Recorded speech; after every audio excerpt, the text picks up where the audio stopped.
What is up, guys? It is AJ from MMA Experts, and we are talking about the fight between Ricardo Lamas and Bill Algeo. Ricardo Lamas gets a very difficult decision victory over Algeo, who gave him hell, especially in round number 2, had him really hurt.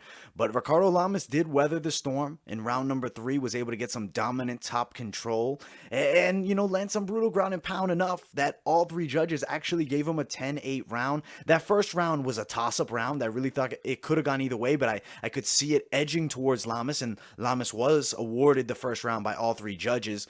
But at the end of the day, had that first round not been, which is definitely a possibility, by a different judge, this fight would have been a draw here. He really had a tough time with Algeo, who was making his UFC debut, hadn't fought that level of competition that Lamas had and that Lamas is at. And Algeo, with the loss, though, definitely skyrockets his name into, a top 25 contender in the featherweight division inside of the UFC, because it's a very impressive defeat here. Usually you don't say losing is impressive, but here it was, because he gave Ricardo Lamas a hell of a test.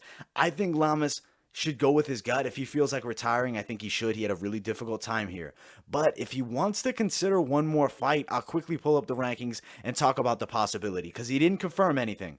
I think we have 2 names. You either do Ryan Hall as a send-off fight, who might tap him out. To be 100% honest with you, Ryan Hall's a very tricky grappler, and the way he fights is very awkward, and I could see a submission win for Hall there. Now, granted, Ricardo Lamas, high-level black belt. We'll see what happens, but I am saying Hall may tap him. I think there's a high possibility, but I think a fight that maybe is better for Ricardo Lamas to go out with is a rematch with Cub Swanson. They never ran it back. Ricardo Lamas got that submission win in the early 2010s, like around 2011, I think, over Cub Swanson. I think you do Cub Swanson, Ricardo Lamas 2 as a possibility for the last fight of Ricardo Lamas' career. I definitely think Cub Swanson could avenge that loss and defeat Ricardo Lamas, especially the Lamas we saw fighting Bill Algeo. He showed, obviously, grit, toughness, everything that Ricardo Lamas is known for, but he's not the same fighter that he once was. He's not as explosive. He doesn't have what he once had. Something's a little bit lessened. He's diminished as a fighter. He's aged. He's 38 years old. There's no shame in it. That's the game. And that's why a retirement isn't a bad idea for him. Now, for Algeo, not going to give you an exact name. There's so many options the UFC can go with, but he's definitely earned himself a spot on the roster, and I definitely think he'll make his mark in the featherweight division. Don't know about being, a top 15 contender or anything like that, but I definitely think he could be a fun guy to watch on the cards, maybe towards the early prelims, maybe the prelims, middle of the card, and he puts on some absolute hell of scraps. He's 31.